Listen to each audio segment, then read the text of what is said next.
former members of the House of Representatives in the chamber. I want to welcome all of you to this hearing. We will have opening prayers, then followed by ministering of the oath by the Sergeant at Arms. The committee will make opening welcome remarks, followed by self-introduction of senators. We'll entertain statements, visual statements from the nominees, each of them. Then there will be interactive session, question and answer, following which there will be closing comment by the committee. And then we will discharge the nominees, followed by and closed by benediction. Depending on the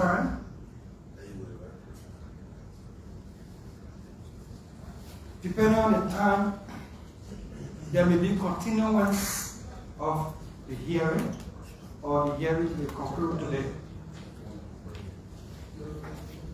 Having said that, today's confirmation hearing is hereby declared convened. Opening prayer.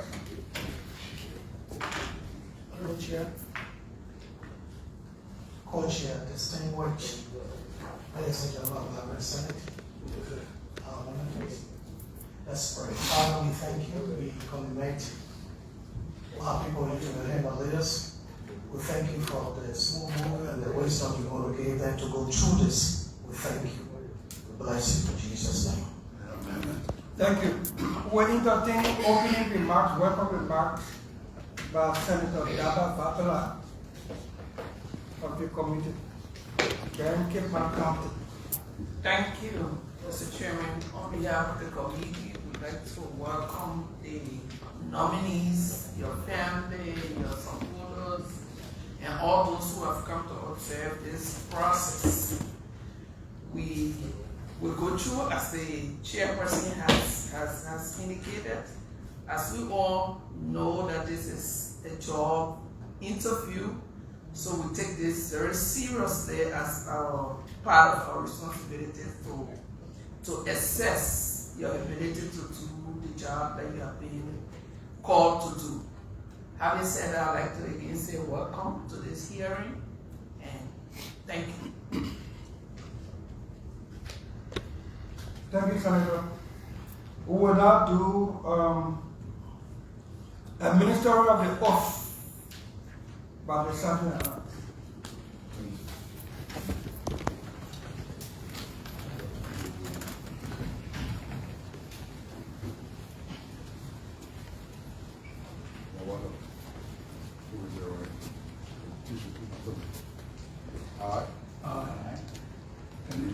Henry Fahnbulleh. Do you hereby swear? Do hereby swear The testimony which I'm about to give that the testimony I'm about to give in my recollection into my recollection is the truth is the truth and nothing but the truth. So help me God. so help me God.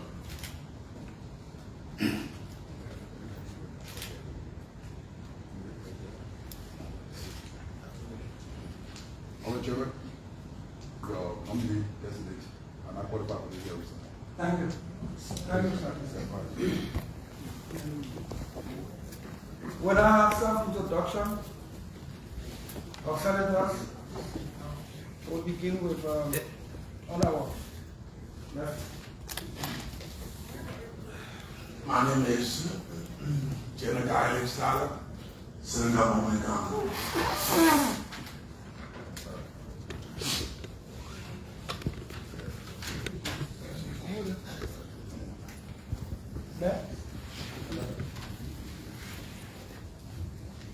My name is Ambassador-Designate, Senator of Cape County, member of this committee.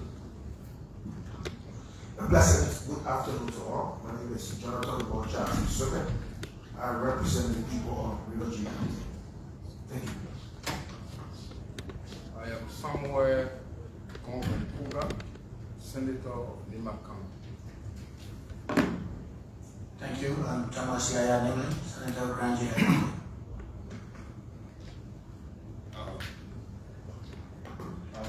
Chair, Franco, member of the committee. Amara Mohammed Kone, Pablo candidate, member of the committee.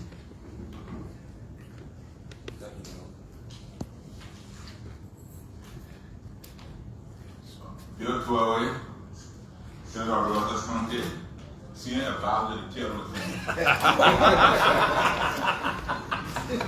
Oh, so you know, where you get on that position, congratulations on that. Yeah, man, Fahnbulleh, yeah.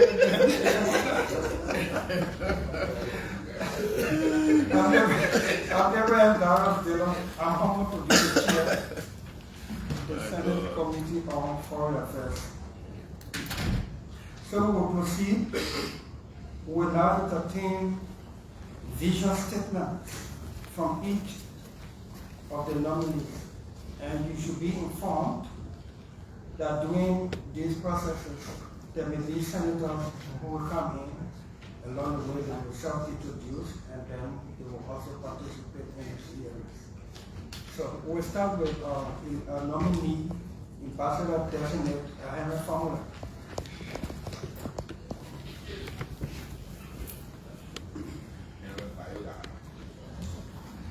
Honorable Chairman and distinguished members of the Senate Foreign Relations Committee and esteemed members of the Liberian Senate present, good afternoon. It is with profound sense of humility and national duty that I appear before you today, pursuant to Article 54B of the 1986 Liberian Constitution and the nomination by His Excellency Ambassador Joseph Newman Boakai Sr., President of the Republic of Liberia, to serve as Ambassador Extraordinary and Plenipotentiary of the Republic of Liberia to the Arab Republic of Egypt. I give God the glory for these manifold blessings He has bestowed upon me despite my imperfections. I extend sincerest gratitude to His Excellency President Boakai for the trust and confidence reposed in me to undertake this pivotal diplomatic assignment. It is both a responsibility and an honor that I do not take lightly. It is a responsibility anchored along the transformative juncture in our nation's journey, particularly the lofty yet attainable National Development Plan, the REST Agenda for Inclusive Development. As an honor, this marked my first direct field experience despite key roles played within the Ministry of Foreign Affairs. In the same vein, let me extend gratitude to the Minister of Foreign Affairs, Her Excellency, Mr. Cyril Besto-Nyanti, for the dynamism and impactful leadership she has brought to bear to that vital entity of government, as well as breaking new grounds in our diplomatic relations. She is indeed a true reflection of a consular profession, constitutional oversight role, and with an unwavering commitment to serve the best interests of the Republic of Liberia and its cherished people. The purpose of this statement is threefold. One, to clearly articulate my qualification and fitness for the office. Two, to underscore the strategic importance of Liberia-Egypt relationship within the context of our national development agenda. And three, to respectfully seek the approbation and confirming a journey to service, preparedness for a vital mission of a tapestry of relevant experience. My journey in public service has been diverse, providing a comprehensive understanding of public sector governance, leadership, policy formulation, legislative processes, and the intricacies of foreign affairs, experiences that have collectively prepared me for the responsibilities as ambassador. 1. Senior Policy Advisor to then Vice President Joseph Newman Boakai Sr. In this capacity, I have the distinct privilege of providing strategic counsel on a wide array of national and international policy matters directly to His Excellency, who now leads our nation. This role demanded a keen understanding of the interconnectedness of domestic priorities and foreign policy imperatives, fostering an ability to analyze complex issues and contribute to informed decision-making at the highest level of government. This proximity to the center of policy formulation has instilled a deep appreciation for the President's vision for Liberia, a vision now encapsulated in an arrest agenda. 2. Assistant Minister for Afro-Asian Affairs, Minister of Foreign Affairs. This position provided me direct, hands-on experience in managing and advancing Liberia's diplomatic relations with nations across Africa and Asia, including the Arab Republic of Egypt. It involved navigating the nuances of bilateral and multilateral engagements, promoting Liberia's interests within these crucial geopolitical spheres, and understanding the specific dynamics of the Afro-Asian region. This experience is particularly pertinent to the current mission, offering a fundamental knowledge of the regional landscape and the existing framework for cooperation. The commissioning for this role occurred under the administration of Her Excellency President Ellen Johnson Sirleaf. 3. Members of the House of Representatives, District Number 4, Montserrat County. Serving as a direct elected representative of the people of constituency District Number 4 in the legislature provided invaluable insights into the aspirations and concerns of ordinary Liberians.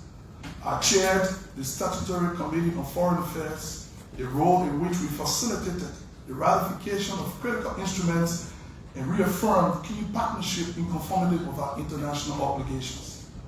This legislative experience underscored the critical importance of ensuring that foreign policy international partnership translate into tangible benefits for our communities. It hones skills in advocacy, consensus building, and public accountability, all essential attributes for effective diplomatic representation. This role, for instance, involved engaging on issues directly impacting constituents, as seen in the discussions regarding public works, education, and community welfare. 4. Deputy Minister of Foreign Affairs.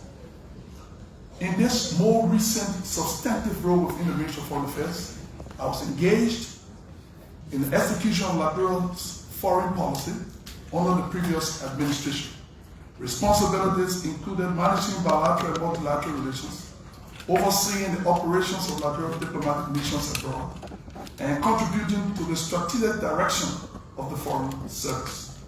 As the Principal Deputy, I assumed the duties of Acting Minister of Foreign Affairs for 3 months following the resignation of then Minister, now Senator of Ambassador County, Honorable Wesley Milton.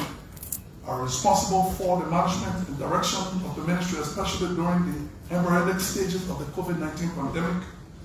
This position provided comprehensive high-level experience in modern diplomatic practice, the operational aspects of foreign policy implementation, and engagement with international partners on a wide spectrum of issues. While my tenure was concluded on November 8, 2023, the experience gained in navigating complex international landscape remains a significant asset. C. Synthesizing the experience for the ambassadorial role. This diverse tapestry of service, from executive, advisory, and legislative representation to the direct formulation and execution of foreign policy, particularly with a focus on Afro-Asian region, has equipped me with a unique blend of strategic insight, diplomatic acumen, and a deep-seated commitment to Liberia's national interests. It is this comprehensive preparation that I bring to the prospect of serving as Liberia's ambassador to the Arab Republic of Egypt, if confirmed. Liberia and Egypt strategic partnership to future shared growth. The Republic of Liberia and the Arab Republic of Egypt share a long-standing, warm, and fraternal diplomatic relations since 1957, built on mutual respect and shared aspiration for peace and development on the African continent and beyond. As Africa's first independent republic, Liberia has historically engaged with nations like Egypt recognizing the importance of sovereign partnership in navigating the complexities of the global arena. Our nations have stood together in pivotal moments in African history, and this shared heritage formed a strong foundation for future collaboration, evidenced by a number of technical cooperation agreements signed. Appreciating Egypt's contribution to Liberia's development. Liberia is profoundly grateful for the Arab Republic of Egypt's consistent and invaluable support for our nation's development, particularly in the critical area of human capacity development and service. Egypt's commitment to empowering Liberians through education, training, and skills enhancement has left an indelible mark. Currently, there are approximately 468 Liberians in Egypt, 39 of which are students. What they represent is that Egypt is a destination country for some Liberians, an important indicator of deepening bilateral ties. We recall with appreciation the training provided to members of the Liberia's Presidential Guard by the Egyptian Agency for Partnership and Development, which significantly enhanced their operational capacities. Furthermore, Egypt's agreement to train Liberians in cultural fields such as drumming, traditional music, and cartoon animation demonstrates a multifaceted approach to our bilateral cooperation. The EAPD itself plays a significant role in capacity building across various sectors in Africa, including health, agriculture, and security, reflecting Egypt's broader commitment to the continent's advancement. The REST agenda as a guiding framework. It is with the renewed sense of purpose and a clear strategic direction that His Excellency President Joseph Newman Barker Sr. has unveiled the REST agenda for inclusive development, AAID. This agenda serves as the cornerstone of Liberia's national renewal strategy for the period 2025-2029 and will be the guiding framework for the mission in Egypt. The REST agenda is a comprehensive plan focusing on 6 critical pillars: agriculture, roads, rule of law, education, sanitation and health, and tourism. The REST agenda is Liberia's 4th post-conflict national development plan, meticulously designed to propel our countries towards achieving the goals articulated in the Liberia 2030 vision. It builds upon the lessons learned from previous national development initiatives and represents a collective commitment to fostering an inclusive, resilient, and prosperous Liberia. Presenting this agenda as the central framework for engagement signals to our esteemed senators and to our partners in Egypt that this diplomatic mission will be policy-driven, strategically aligned with our national priorities, and focused on achieving measurable outcomes for the Liberian people. Let me emphasize here that President Barker has drawn up a performance contract for all ambassadors, which represents a paradigm shift. A vision for the Cairo mission, partnership for mutual progress. The vision for the Liberian embassy in Cairo under my stewardship, but with the strategic supervision of Minister Nyati, if confirmed, is to actively leverage the historic and robust relationship between Liberia and Egypt. The core objective will be to seek, cultivate, and solidify concrete partnerships that directly support each pillar of the REST agenda. This approach aims to yield tangible benefits for the Liberian people while simultaneously strengthening the bonds of friendship and cooperation with the Arab Republic of Egypt. The prior experience as Assistant Minister for African Affairs and as Deputy Minister of Foreign Affairs provides a solid understanding of the regional dynamics and existing diplomatic channels necessary to identify and vigorously pursue these collaborative opportunities. Aligning a REST pillar with opportunities in Egypt. Agriculture and economic transformation. The central aim of the REST agenda is to enhance food security, significantly increase agricultural productivity, and promote value addition within Liberia. To this end, the mission will built energetically upon the recent signed Memorandum of Understanding (MOU) on technical cooperation in fisheries and aquaculture, concluded in November 2024 between Liberia's National Fisheries and Aquaculture Authorities and the Egyptian Lakes and Fish Resources Protection and Development Agency.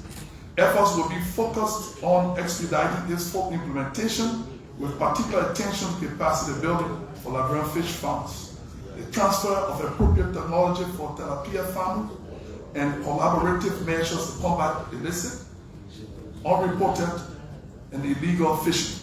This existing agreement provides an immediate and practical avenue for deepening our agricultural cooperation. To proactively explore avenues for Egyptian expertise, investment, and technical assistance in other vital agribusiness subsectors. These include enhancing crop production, developing modern irrigation systems, and advancing food processing capabilities, all of which are crucial to Liberia's economic transformation pillar under the REST agenda. We will also seek technical assistance and knowledge sharing in the development and adoption of climate-smart agricultural practices to build resilience and sustainability in our agricultural sector. The roads and infrastructure development. The REST agenda places significant emphasis on improving Liberia's critical infrastructure, including roads, energy, information, and communication technology to catalyze economic activity and enhance the quality of life for our citizens. Towards the end, the mission in Cairo will actively pursue opportunities for Egyptian technical assistance, investment, and partnership in infrastructural projects. This aligns with previously expressed Liberian interest in collaborating with Egypt on projects such as road rehabilitation, urban development, and potentially slum upgrading. Egypt's own considerable experience in executing large-scale infrastructure projects offers valuable lessons and potential for collaboration. We endeavor also to seek to learn from Egypt's advancement in the energy sector, including renewable energy development and expansion of electricity access, which are key priorities under the REST agenda. We also explore partnership for the development and modernization of Liberian ICT's infrastructure, an essential component of the globally integrated and modern economy. The Egyptian government's interest in assisting Zimbabwe in establishing a new smart city suggests the capacity and willingness to engage in technology-driven urban development in Liberia as well. Rule of law and good governance. Strengthening governance systems, ensuring transparency and accountability, and upholding justice are fundamental tenets of the REST agenda, creating an enabling environment for sustainable development. Towards the end, the mission in Cairo will seek opportunities for capacity building, knowledge exchange, institutional strengthening in areas of public administration, judicial reform, and anti-corruption measures, drawing from relevant Egyptian experiences and international best practices. We'll also build upon past successes by exploring further collaboration on training programs for Liberian security sector personnel. The impactful training provided by the EAPD for Liberia's presidential guard serves as an excellent precedent for future initiatives in this domain. The education and human capacity development, which is the cornerstone. The empowerment of Liberian through quality education, robust vocational training, and comprehensive skills development is a cornerstone of the REST agenda, recognized as essential for socio-economic practice. Towards the end, Mission in Cairo will prioritize efforts to significantly expand scholarship opportunities for Liberian students to pursue higher education and specialized training, technical training in esteemed Egyptian universities and institutions. A particular focus will be placed on academic fields and technical skills that directly align with the development priorities of the REST agenda. Specifically explore increased opportunities at the prestigious Al-Azhar University, an institution with a long and distinguished history of educating students from across the African continent and the wider Islamic world. Al-Azhar's global influence and comprehensive faculties spanning religious studies to modern sciences like medicine and engineering represent a significant resource. We will also actively seek technical assistance and partnership for the enhancement and expansion of technical and vocational education and training TVET programs in Liberia, equipping Liberian youth with practical, in-demand skills critical for employment generation and economic dynamism.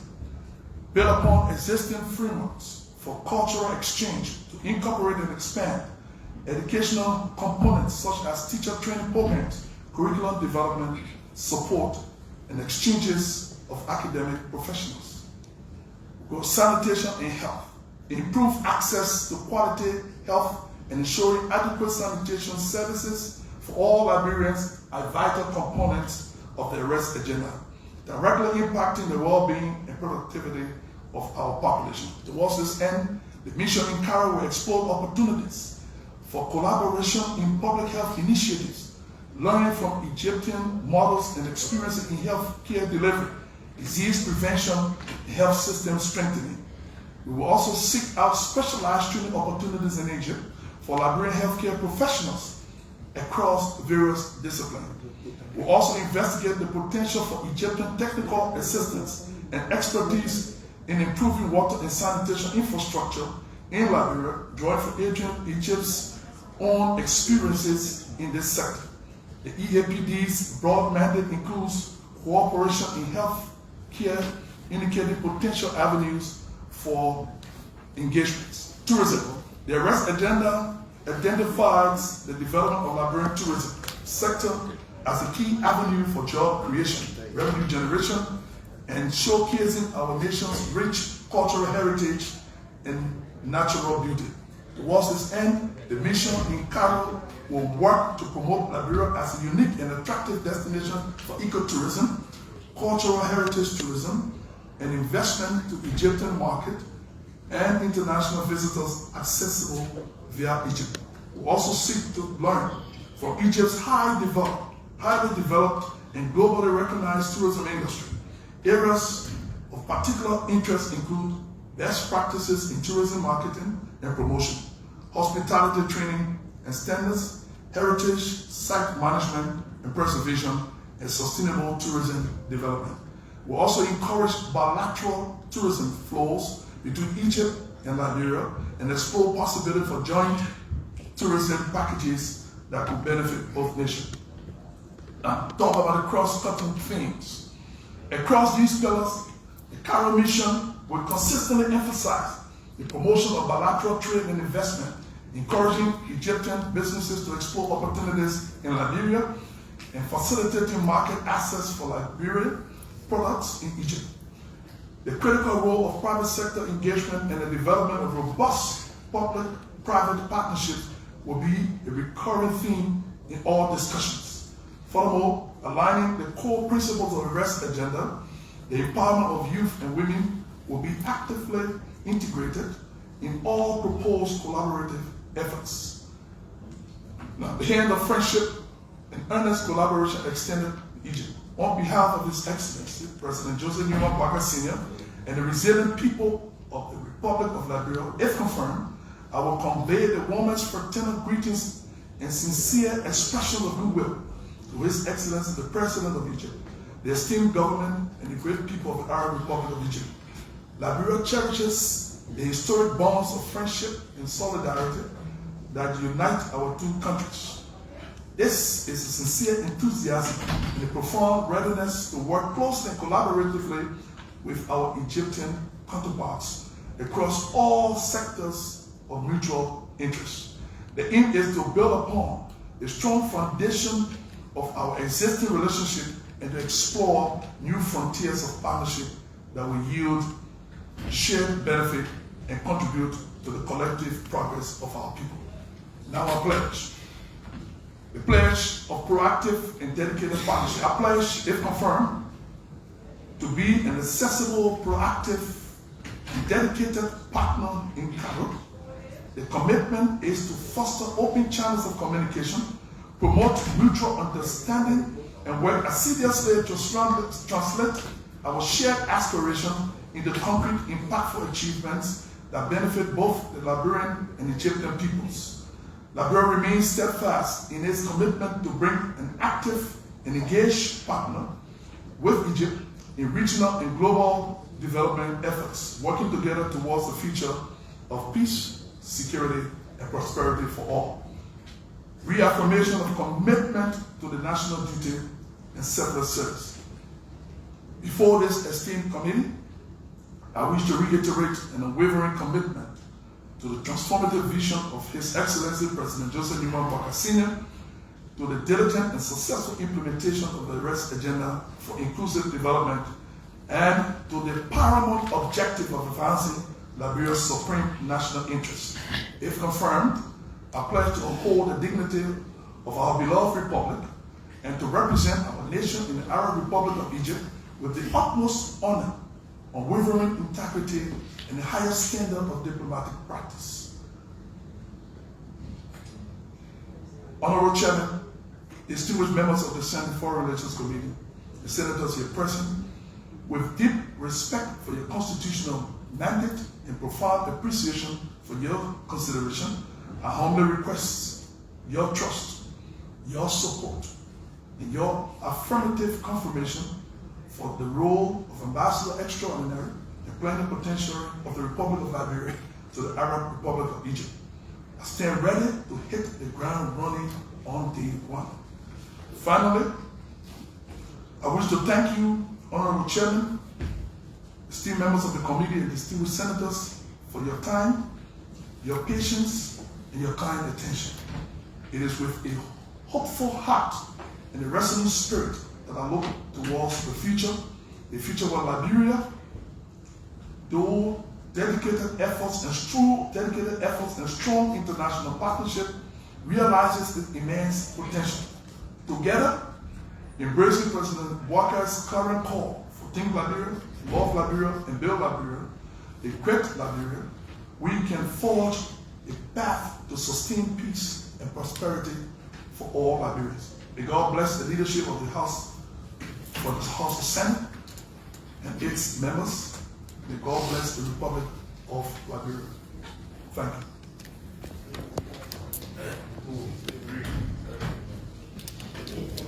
Mr. Loni, former, do you have a copy of your speech, which I thought was an album message?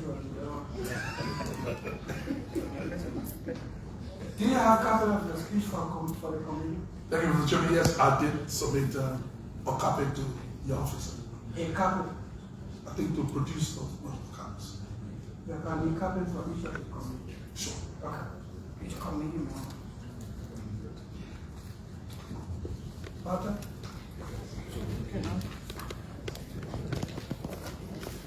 We have the discussion to continue the hearing debate or to conclude it today, depend on your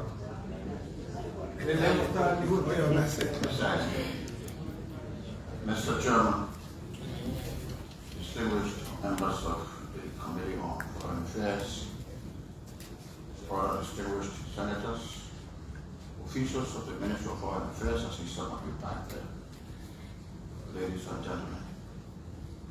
Mr. Chairman, I humbly seek your kind indulgence to recognize a particular individual, Senator Thomas Yaya Nima, while serving as Minister of Foreign Affairs, approved my selection and posting as a counselor to the Embassy of Liberia near Addis Ababa, Ethiopia 20 years ago. Wow. From that position, I have worked diligently, dedicated my time, and here I am sitting before you. I just want to appreciate him for that important decision. Should you recuse yourself from the year? No, why? I wanted to also take the time to appreciate that Senator Fitley distinguished senator on the block just walked out.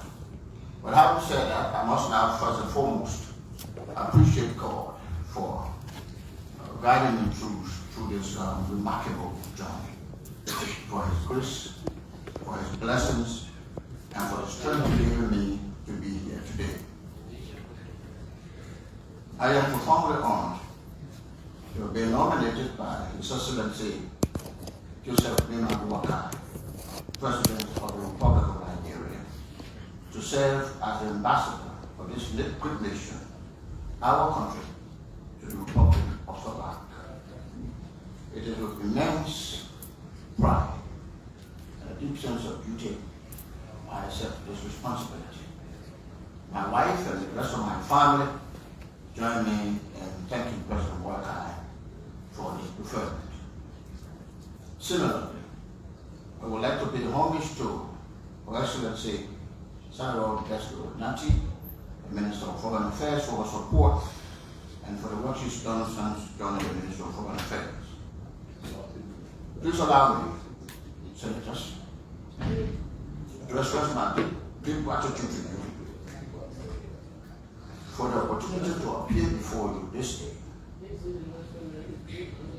and present my thoughts and intentions for improving and strengthening the relationship between Liberia and South Africa. Allow me, however, to begin to provide a succinct background of my experience. For more than 2 decades, through various roles at the Ministry of Foreign Affairs, including serving as ambassador to several countries, serving as political officer, serving as legal officer, I have had the privilege of representing Liberia on multiple platforms, negotiating crucial and key agreements, lobbying with governments and stakeholders across the world and at international forums to protect and promote our nation's national and vital interests. I will bring to this portfolio of serving as Liberia's ambassador to South Africa the vast experience I've attained over the years, navigating regular, normal, but also difficult and challenging issues and situations for Liberia.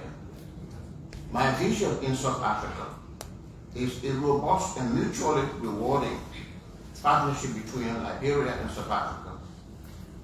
The two countries share a historic and mutually respectful and beneficial bilateral relationship founded on the shared values of Pan-African solidarity, freedom, democratic governance, social progress, and social justice.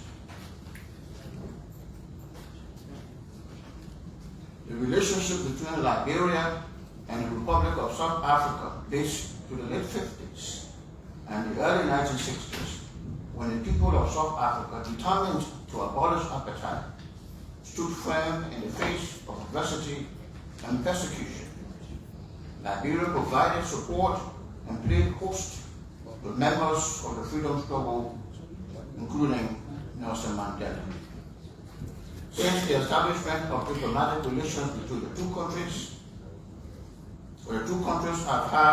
have cooperated across diverse sectors. South Africa is an important player on the African continent. It has the largest economy in Africa, and with a strong and avant-garde technological foundation and a diversified economy.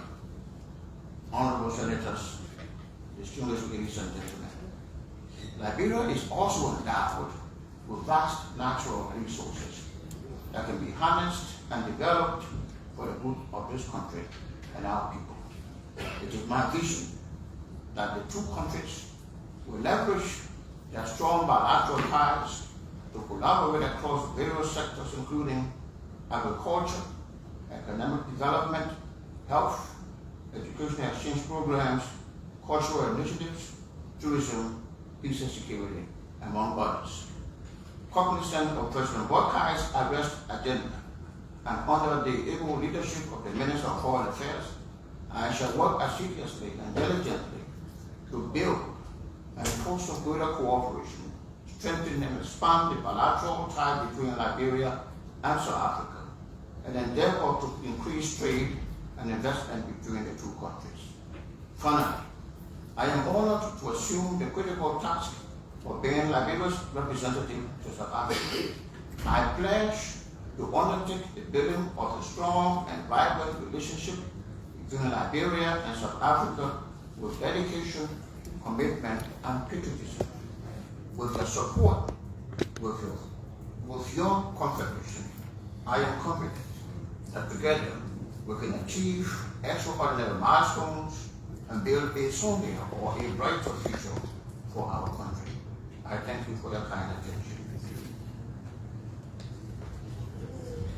Thank you, Mr. Patten. And just for this portion of this hearing, when you speak in the mic and Senator speaking, you cut yours off. When you're speaking, we'll cut ours off so that we can flow. That goes to the both of you. Mr. Fahnbulleh, you have that. Yes, sir. Okay. Thank you. Do you have a copy of your script you just read? Yes, sir. I have delivered copies to the office, to your office, I believe, to get to you later on. To my office, you Yes, sir. I think in the office of President's office, I delivered. the Secretary of the Senate? Yes, sir. Okay, that means properly delivered. Yes, sir. We'll get it. Okay, thank you. Okay, colleagues, it's time for us to interact with the nominees. If any of our colleagues came in while we were out, while we were in process, please introduce yourself. If not, we can proceed. I wanted to start with the editorial of the, since they're praising too much. I'll start with you. Okay, Senator Thomas Yaya Newman of Genchida County. Thank you, Mr. Chairman. I don't think I have a lot of questions to ask today. Nominee Ambassador Fahnbulleh, this is going to be his first time being posted. So I wouldn't ask him a question regarding Egypt. My only advice to him is, when you go to Egypt, please make sure you write Air Egypt. Egypt has the foundation for protocol. They were the one that used to train our protocol officers. And then later on, Liberia started, and now we're doing Ghana. So please make sure you write Air Egypt when you go to Egypt. And thank you very much. The next thing is that the protocol and the responsibilities of the ambassador has changed over the years. Ambassadors these days do not do long speeches and too much toasting. Ambassadors must be laptop ambassadors. Go for what you want, get it, deliver it to your country. But thank you for your preferment as ambassador to our friendly nation, Egypt. Ambassador Patten, I thank you very much. You have grown over the years. 20 years ago, from a counselor to an ambassador in Washington, D.C., one of the areas where politicking is at its highest peak. And today you are going to South Africa. Remember today that South Africa is a great country. They are not too fond of Liberia being too close to America. They see us as people who have been led by America since we jumped. So they're not too fond of Liberia. But I believe you will go there and do the best you can to bring back all the goodies. Nevertheless, it is an African country with a very good economy. I wish you luck. Thank you very much.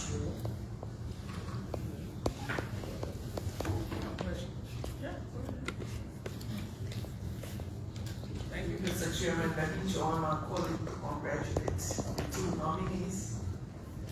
I wouldn't have much to say, but to just acknowledge the President's vision to look at two fine sons of this country and nominate them to this honorable legislature for consideration for the various positions. I was sent here by the people of Rankin County, and I need not be shy from saying that before I came here this morning, my phone rang several times, reminding me of my responsibility to represent Rankin County very well. On that note, I'm not going to ask questions, but only request my colleagues to consider the plea of one of the finest ones of Rankin County.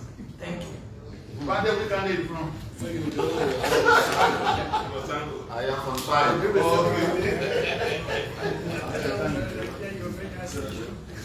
Senator Howard to the chair of Rankin, a distinguished member of the Senate of the Committee, President Program Emeritus. Thank you, Chairman. Next, members of the to ask one of the question, so you will be first. Our former colleague. Okay, so, on the former in your statement, you said this is your first field experience. So, you were once a general in the army. You used to plan war strategies. You're a big man. Now, you're in the field to be ordinary soldier. How do you feel? In other words, you were once Deputy Minister of Foreign Affairs, and ambassadors used to report to you. Now you're becoming ambassador. Is that something you want to do, or just do your job? Thank you very much. Senator, service to the country is a higher calling. And I believe that as patriots, as citizens of this country, irrespective of the roles that you will play, whatever levels you serve, you owe it to your nation to serve when called upon. It's in that vein that His Excellency Ambassador Joseph Newman Walker saw it fit, because I've had over 2 decades of experience in the Ministry of Foreign Affairs. Rose to the ranks of research analyst, assistant minister of Afro-Asian Affairs, and briefly went outside to the Ministry of Internal Affairs and then the legislature. All of the experience that I've gained over the years will help to broaden my horizon and my understanding in articulating our foreign policy objective. So I believe that wherever I'm called upon to serve as a Liberian patriot with the skill set that I have, then I need to leverage those skills for the betterment of our country and people. Next question. According to you, in your whole position, you have to cast Liberia's foreign policy. Was non-alignment a component of our foreign policy?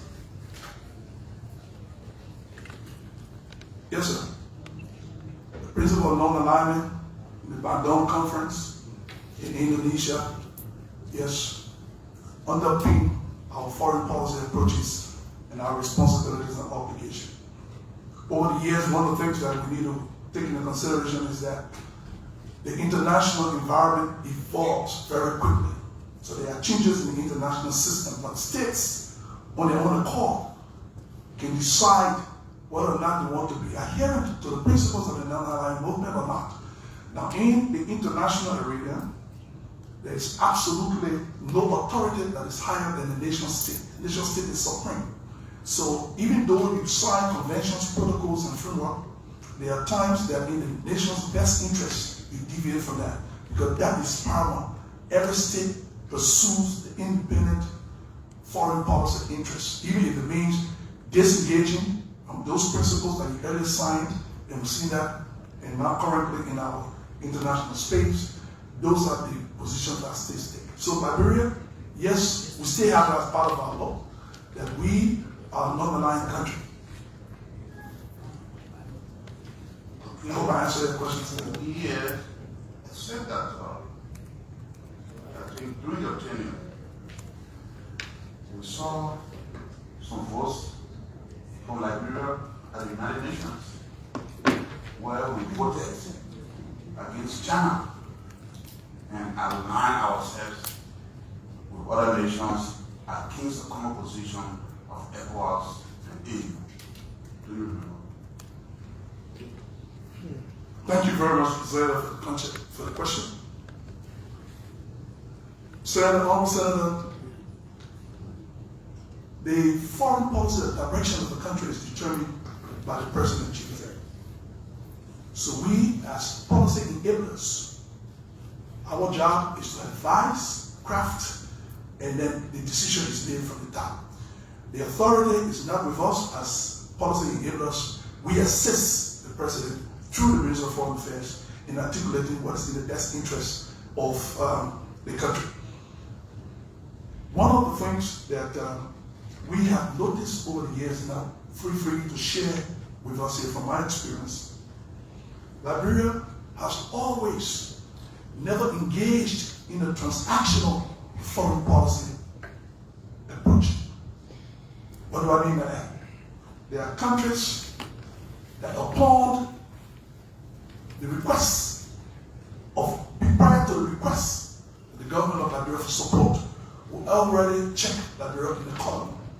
I think when we do that, we relegate our relevance and importance that we play in the international arena. I believe strongly that the country of Liberia is endowed with rich history in diplomacy, spending many years. So what we need to do is to articulate our interests at times, even if it means for us to deviate from some of the temporary relationships that we have to advance our best interests. I think it is something that we need to advance. I, for one, have seen that happen, but not in the optimal in terms of projecting what is in the best interest of Liberia. Ambassador-Designate South Africa. Yes, sir.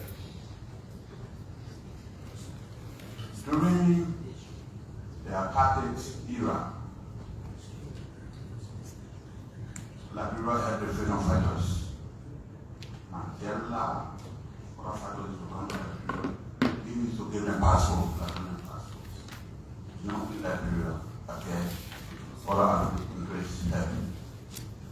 So we are disturbed when we see what's happening in South Africa. Xenophobia. That's xenophobia that's taking place. How will you?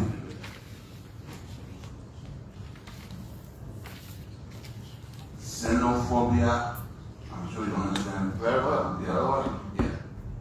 Because not African countries are not satisfied. See, South Africa, we fought for during apartheid to be driving away their fellow Africans. How I feel? How you would handle that? Well, thank you, Senator. It is true. Liberia did not only host members of the freedom fighters in South Africa. Liberia did go to the International Court of Justice with Namibia to raise the issue of apartheid and racial discrimination in the region, the entire South African region. And so it's unfortunate right now that we watch South Africa withdraw his commitment to Africa through xenophobia, keeping people away, ensuring that Africans are now on their soil. But again, Senator, the best answer that I can give you is that every nation has the right to determine its course of action. And the thinking of the philosophy of the South African government, they think that providing protection to their own citizens is the right thing to do. Now, one has to work around that, and that's the ambassador of Liberia. I understand that there are 1,000 Liberians in South Africa. We will work with the South African government to ensure that we are on course with one path. We do not engage ourselves in activities and in situations that we should not be. Because precisely that's one of the reasons why xenophobia and the rest of the issues arise. People want to be sure that you don't take their jobs, you're not in schools, you're paying your fees and all of that. So we will do what we're supposed to do. Have a conversation with the South African government, with our citizens are involved, to make sure that the issues that confront them are harmonized and dealt with in the way that brings greater cooperation between our two countries.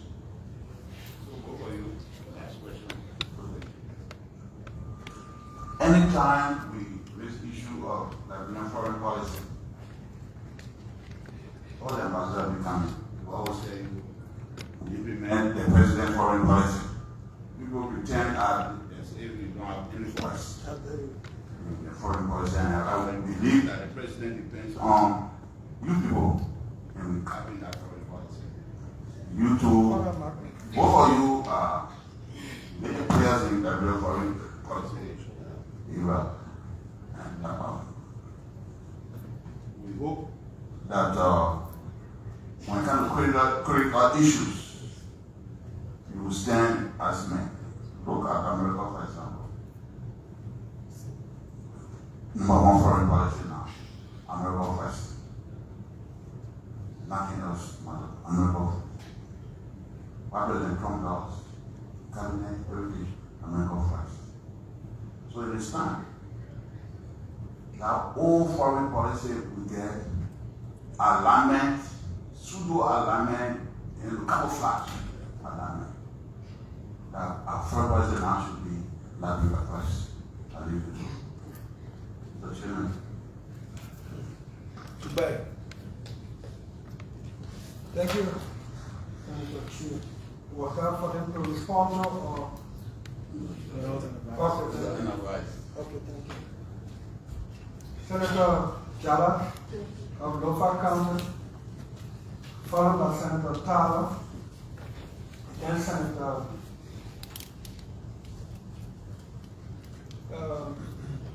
Jonathan Silver of Lofa, or Rewaji.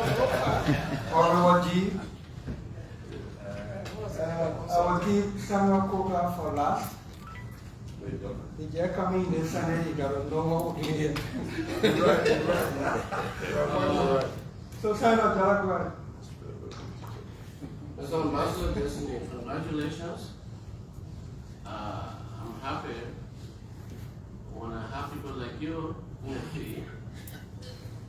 When you were in Ethiopia, I went there, I had a very good time to stay at the OAU headquarters.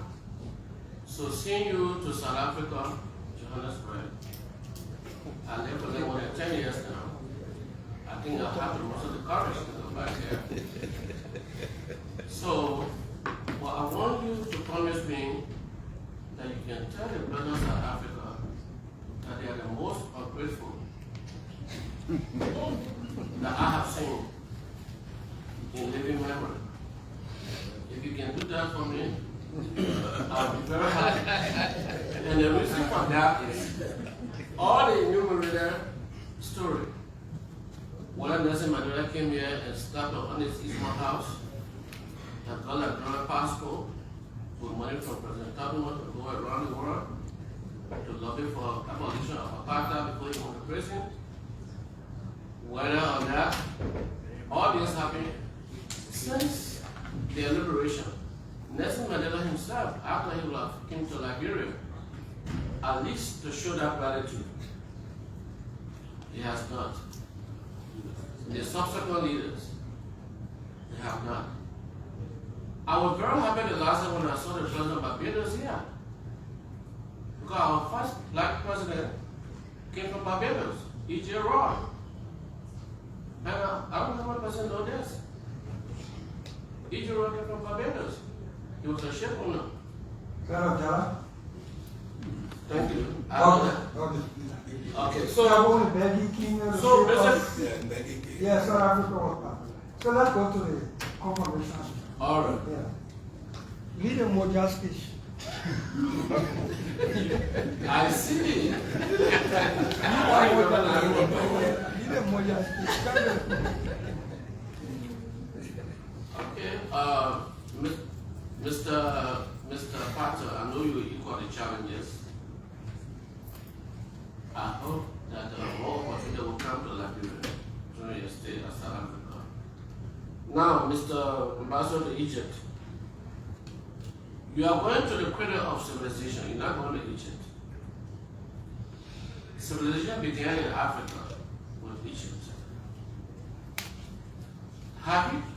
Do you have anything in your notebook as to what all you narrated about the tourism? The tourism part is what probably will come closest.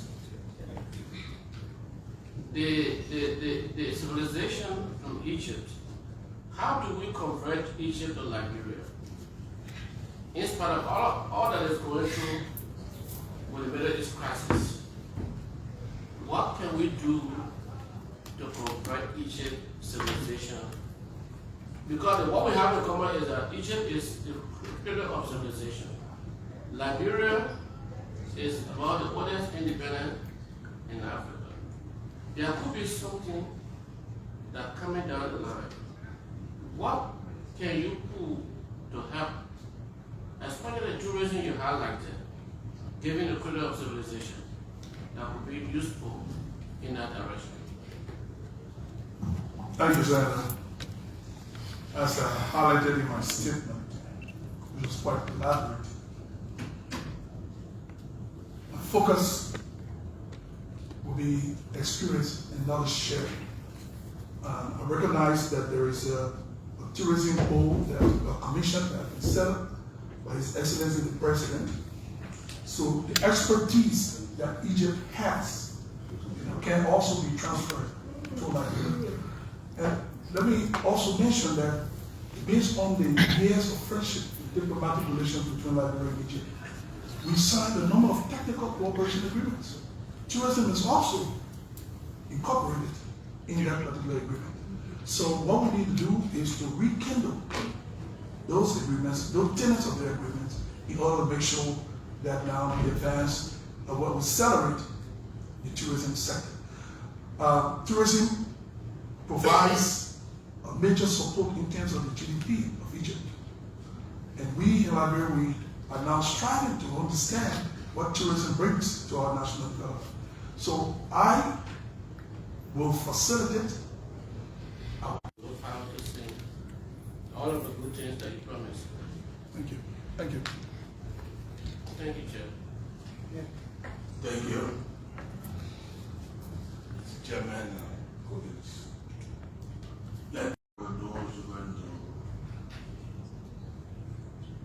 meet at a different mission, especially for you and your family, since this is the first time.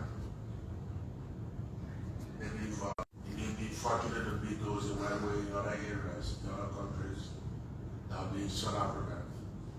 So I want just maybe in a very brief statement to tell us how you intend to work with those stars that you meet at the mission to where you are assigned. It comes with the background that we have had a lot of complaints coming from the different missions.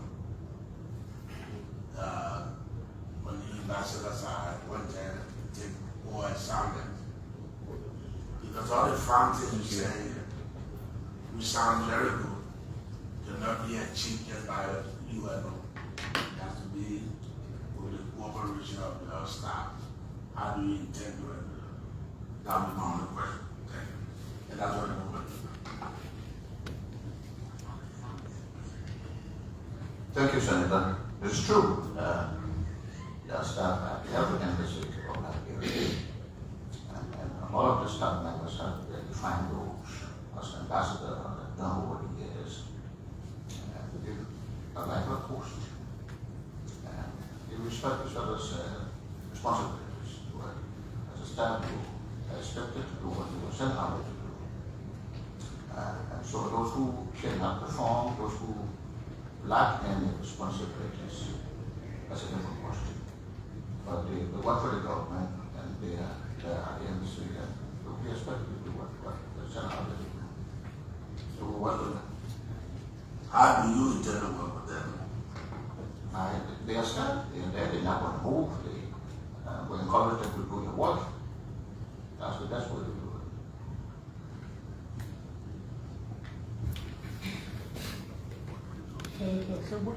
Thank you very much. That question want to go back. Oh, okay. Okay, go ahead. Thank you very much, Senator. And let me say the situation in Egypt is different, quite different. For obvious reason, and I will beg the chair that we need to sit behind closed doors in order to discuss the challenges that the nation of Egypt faces. We have only one diplomatic staff. So in terms of how we're going to deal with our staff, there's no problem. And the diplomatic staff that is post, well competent. That's the widow of one of the former colleagues, Senator Kubi. And she has been holding the fort, but we need to equip it. Let me stress here that there is a paradigm shift. In my meeting with the president on the 19th of March, and he was clear that he demands the highest performance from all his appointees. And we will sign a performance bond. So as we are going to be held accountable for the management and the direction of the mission, we're also going to hold those of our foreign service officers accountable. That's why we will sit in committee to provide not only the resources, but let us have training capacity. So the budget will reflect the aspirations of the government in attaining all of its development agenda. So there's a discussion that is before Her Excellency the Minister, and I will beg not to go further details, but I've shown that we work with the Committee on Foreign Relations to address it. Thank you.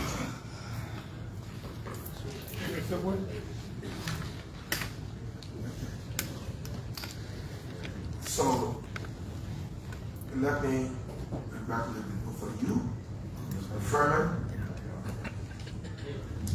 Let me state on the record. Now, the nominee, Mr. Fahnbulleh, is the friend and brother. For the sake of these purposes, we must ask the question for the great person. This is my brother William. So,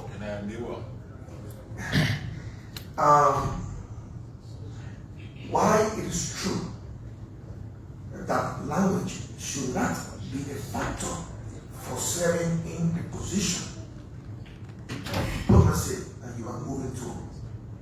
It is also important that it creates bond and strengthening relationships. Here's my question. Do you speak any form of Arabic or French as is done in Egypt? Thank you, Senator. On Arabic, I would like to tell you that I have zero knowledge, even though I recall that during my early years of socialization, I went to Arabic school in Calcutta, but that since dissipated when I moved on to become Ambassador. But French, I have a fair knowledge, understanding, and the fluency that you talk about, no, I don't have that. But we're going to start our mission with those who have the language skills, and there are means in which we can verify if there's translation, if there's documentation that we needed to counter-check, cross-reference. We will do everything possible to make sure we establish the authenticity of those documents so that the translation can be the expression of the intent that it needed to portray. And fortunately for you, Mr. Patten, English is spoken in South Africa, so I think you are best suited. Now here's my second question to you, Mr. Fahnbulleh.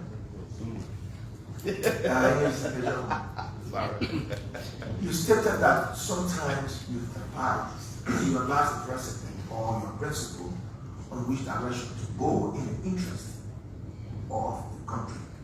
Has there ever been a time in your political sojourn that you provided any such advice in your principle when you were assembly? So, thank you for the question. Let me establish here what I've learned through all my professional sojourn. You do not volunteer advice. You only advise when you are requested to advise. So any allusion to the fact that a policy enabler is advising the president in that regard, it would seem to appear that you want to be the president in action. That's one side of it. Now, at the level of the policy advisor that I think you're trying to reference in my portfolio, there was a performance-based contract, and so we needed the office of you needed to craft policies as such. So there was a whole chain along with that. What was the travel policy? What was the etiquette in visitation? So all of those things, the speech preparedness, and all of that, those were things that we needed to discuss, and as a team, headed by the chief of staff, we handled that as well. But on the overall, in terms of the policy formulation and implementation, if you are requested to advise, that's when you advise. You do not volunteer advice in that regard. That's the training that I got, except you want to suggest that. No, I'm not suggesting anything. Yes, a hypothetical way.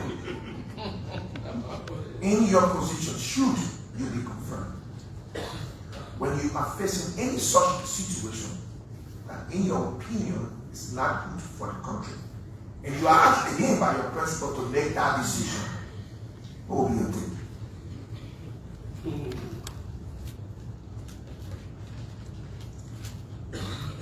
It's a hypothetical, difficult, to answer because scenarios may be different, the context may be different. Saying this to say that normally any advice that the principal will want to proffer we have to take into consideration the best interests of the Liberian people. That's first and foremost.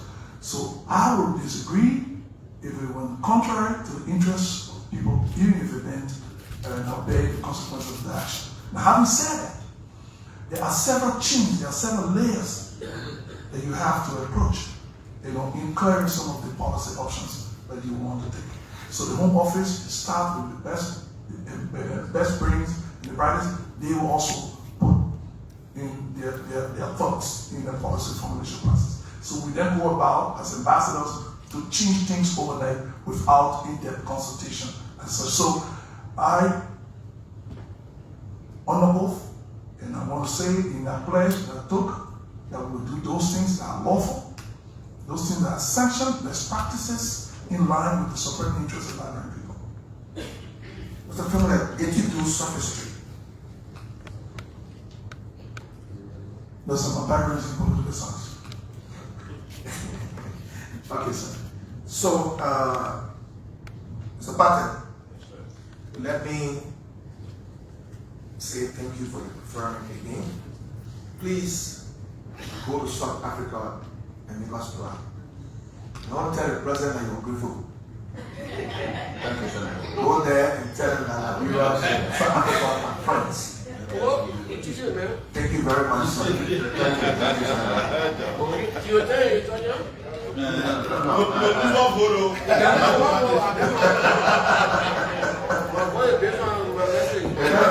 In the field, Senator, I must say, there are situations you look at someone with one eye, and you know this guy has one eye. You find a way to say that you have one eye while telling him he has one eye. So there's a way you could tell the gentleman in South Africa that look, we have a problem. You phrase it in a way that does not become emotional. That's how we do it. So I'm not going to tell the president I'm grateful. Yeah, thank you, sir. Thank you. Senator Bill Drummond, followed by Senator Samuel Coker, Senator Amara comment, and then I will conclude. Thank you, Mr. Chairman. Nominees, congratulations.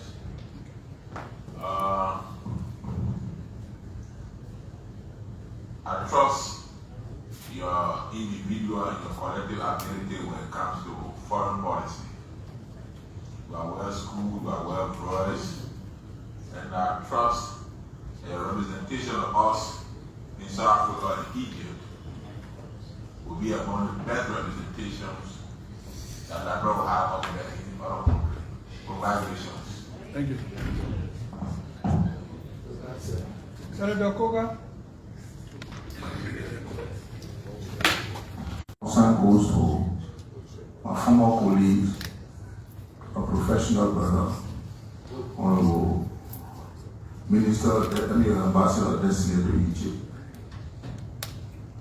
While it is true that friendship pays, there are certain positions when you occupy, you need to be very meticulous as to how you proceed. It's a kind of a tough situation, but question is a tough, provoking statement that you may answer. Now, my concern is you have admitted to this other body that you don't speak Arabic. And you're going to a dominant Arab country. And you haven't been serving any of the ambassadorial position, but rather serve at the Ministry of Foreign Affairs. With this kind of a constraint or challenge that some of us perceive. There are others that have already been nominated, subsequently appointed by the president that serve in those positions already. What mechanism will you really put into place, since indeed you had a shortcoming in that area, to be smooth working relationship? Because at times the honor man feels superior for the fact that he has experience on the ground, and by language, it may be a challenge for you.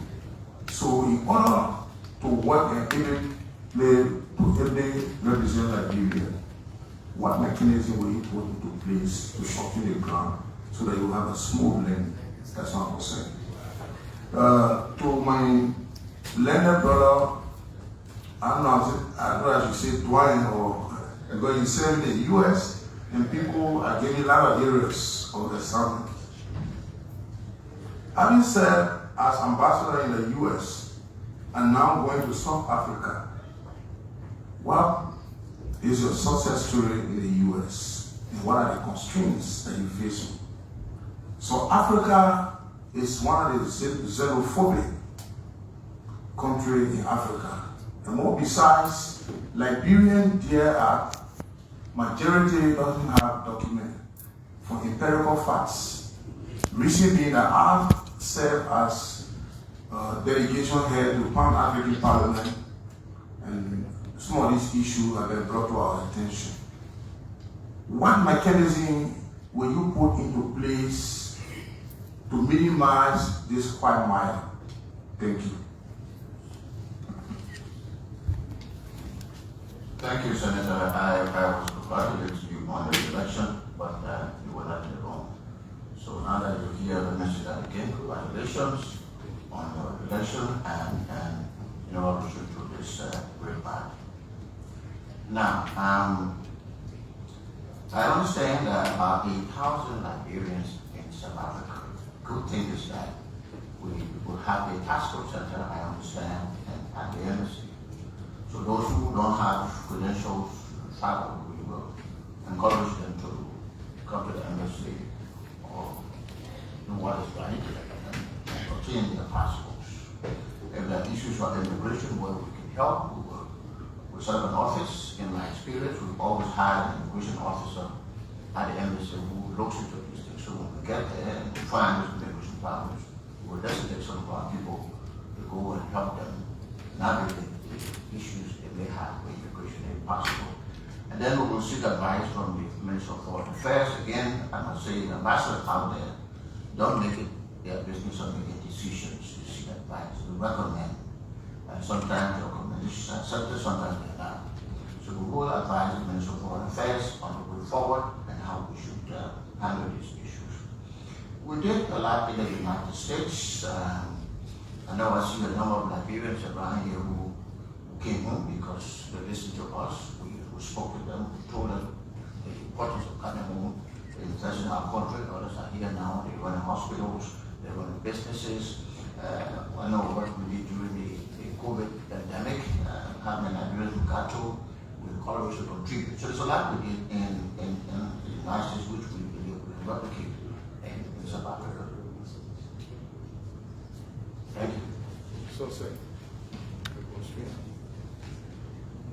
Follow on to the U.S. Yeah, go ahead. Yeah, I said success in the U.S. Yeah, and constraint. Constraints in the U.S. Well, there were so many of them. So many of them, Senator, and sometimes this is an open forum. I would prefer to stick to those constraints, sit with you or the senators at a place that's quiet. Because some of them are political and it's not good to see them openly in this forum. Thank you, sir. Thank you. Senator Collins? Then I will conclude.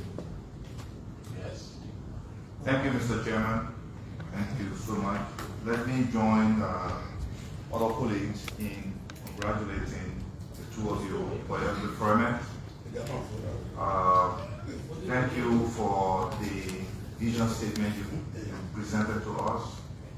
I believe they capture the current context of our relationship with both countries, and also they are forward-looking in tandem with the President's agenda. Just for Liberians to know that the two nominees sitting before us are going to be representing our country in the top two largest economies in Africa. South Africa being number one, Egypt second, Nigeria third. Nigeria has slipped down to number 4 position from its original number 1 position. So it's important, this is an important assignment for the two of you. So I'm coming to this question from the angle of how we can leverage their enormous economic power on the continent in an ex-finance minister. So I hope, in addition to political diplomacy, you will have an aspect of economic diplomacy in your repertoire as you go over there. I want to acknowledge here that I've worked with both men. Ambassador-Designate Fahnbulleh is a friend. We worked together before. Ambassador Patten is also a friend. He was very useful whenever we visited the United States, particularly the UN, during my time as Minister of Planning First, when we did the peace building support operation that built the hub in Bandar, and how we mobilized the resources for that. You were very instrumental when you were at the mission there. And later, as Minister of Finance, when we went for the Manka, you were very busy. So I know that you are up for the job. So having said that, I will turn to Ambassador-Designate Fahnbulleh. You are going to a powerful country in Africa, strategically positioned in trade and commerce between Africa, Europe, and Asia, and of course the Middle East.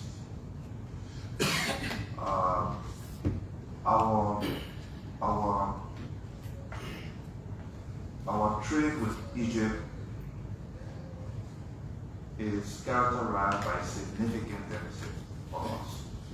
So, for example, in 2023, Egypt exported about $28 million worth of goods to Liberia.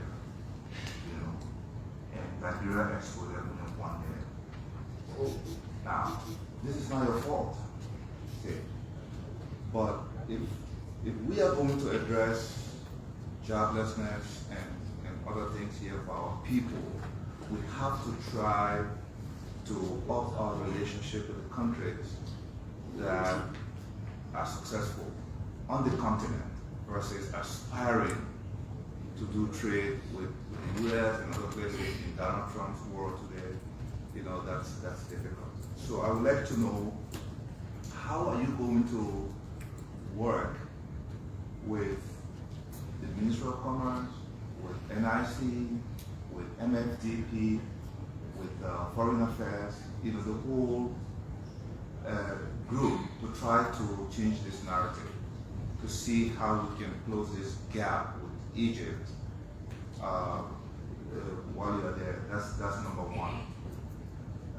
My second question has to do with, I am the only Muslim in this chamber, in the Liberian Senate. I represent about... Slow. I didn't know.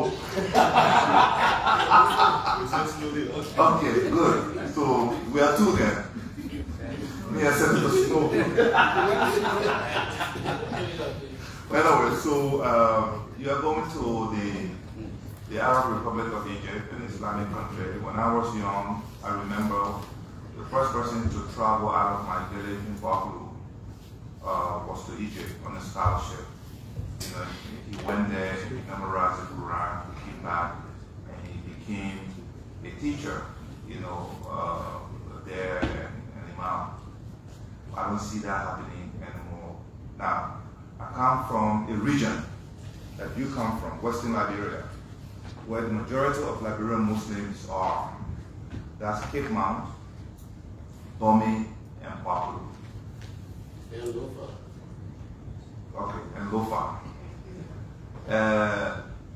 We have most of our Muslim population in these counties, plus Montserrat. What are you going to do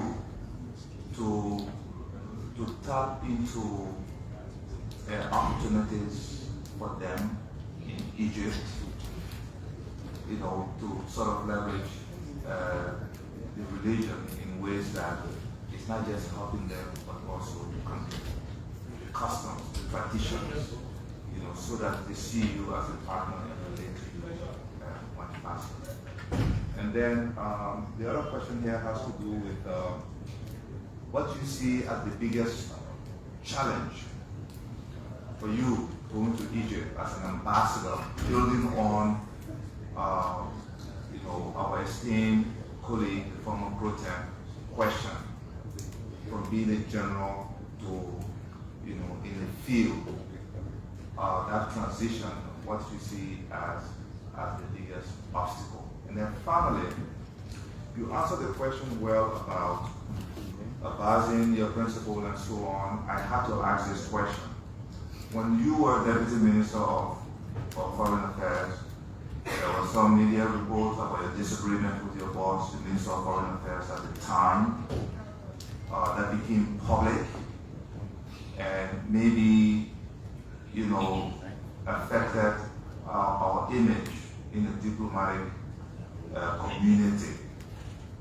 Can you reflect on that and let us know what lessons you learned from that makes you a better diplomat to handle disagreements within your agency with your bosses?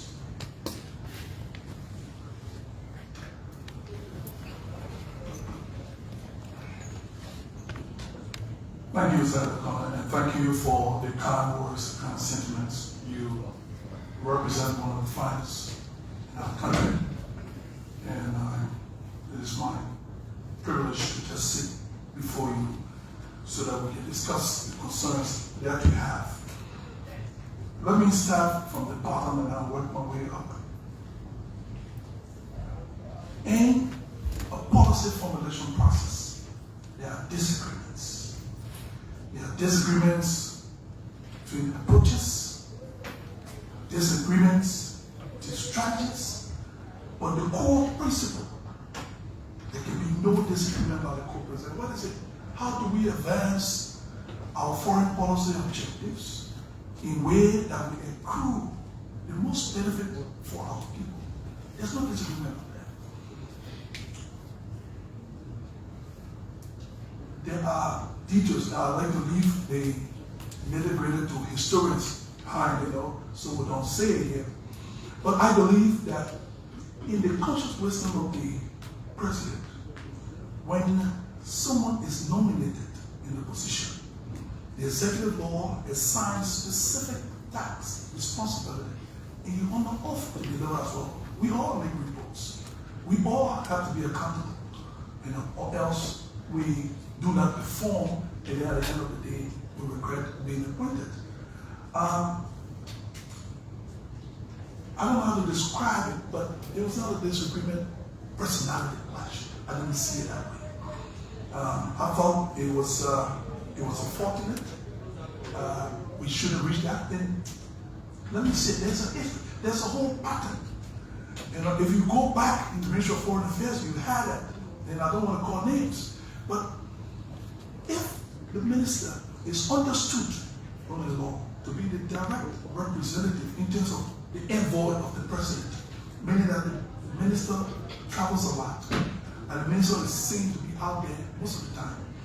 And 20.4 of the executive law very clear that in the absence of the minister, the deputy minister acts. You don't need memorandum to say that. You just follow the law. And then again, if you advance some of the suggestions, then that became a problem. I don't want to go, as I said, but there are a lot of lessons learned. It speaks to the fact that how we mobilize our citizens for service to a very consequential office, we need to have that reviewed. That's necessary because as leader, you should be adept with conflict management and resolution skills, so that you mitigate, some of the problems that we saw. So that's one lesson that I've learned. Also, a lesson, you can't just shut up and walk away. Quitting normally does not address the fundamental issue. I think we manage our conflict well. What our history has taught us in other jurisdictions and other ministries entities, it will going to be worse off than that. But we manage our conflict well. I disagree. What I say, my former boss, there's nothing personal.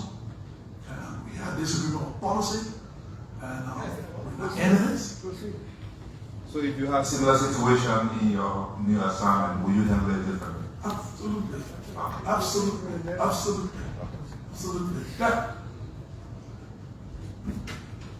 you spoke about how do we empower those who are also our brothers and sisters practicing different faith. Those of us from Cape Mon and Western region, we have both Muslim and Christian. We have a joint commission that we sign with each other. There are scholars that are recruited and sent to Egypt. Some of the scholarships are reserved for Islamic studies. So we have a total of 468 students, 468 Liberians. We got 39 students. In that group, we have a sizable portion. I can give you the numbers and later on, but we have a sizable portion that also study Quranic texts. And I think we need to have a balance. We need to make sure that even though we're fostering the science and education training, but we also need to be sensitive to something. This is something that they certainly have specific proposal, but currently, based on the record that we have, the Ministry of Foreign Affairs has done a very good job in incorporating some of our brothers and sisters who are also from the Muslim faith to study Islamic study and at the same time, do the science and technology and then the normal course.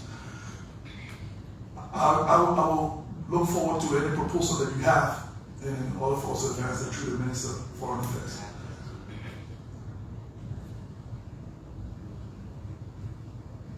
the trade deficit you talk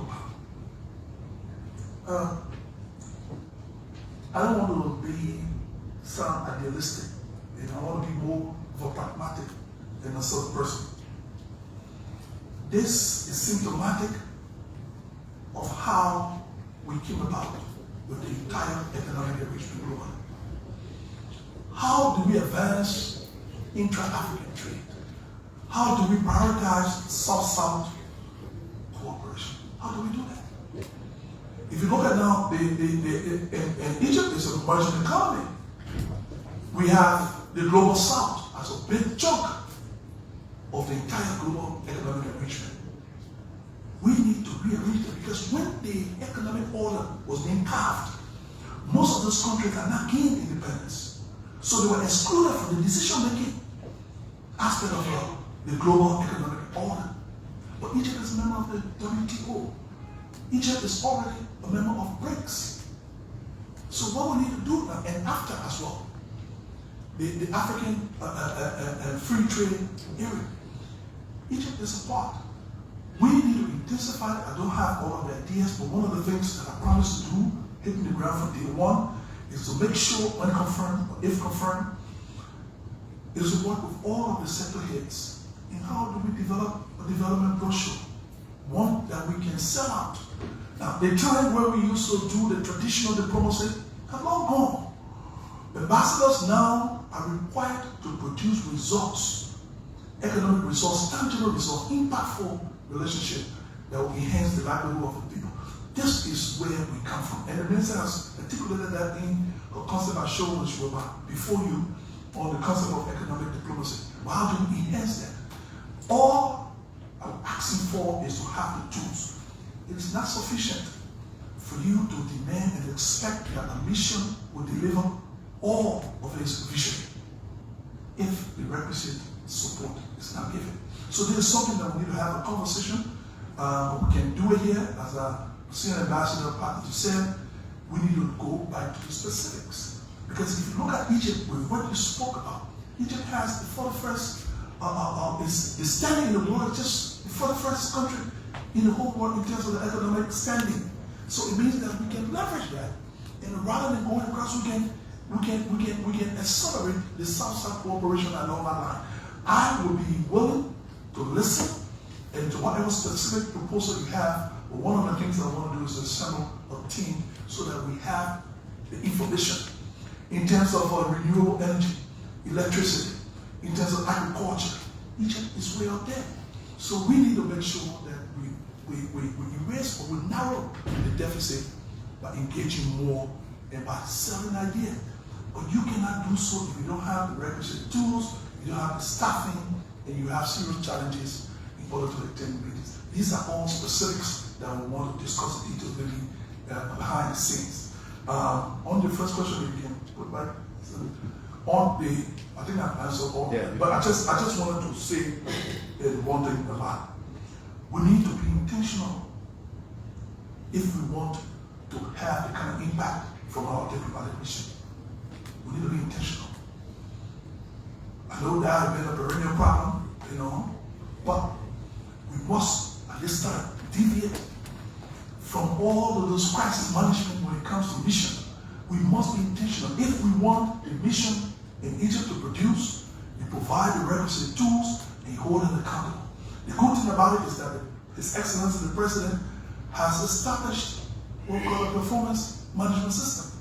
So we are going to sign the performance, but also there's a responsibility that even the Senate, and the Committee on Foreign Relations, and we'll have a discussion over that. In the past, we said that foreign policy was the exclusive preserve of the chief executive.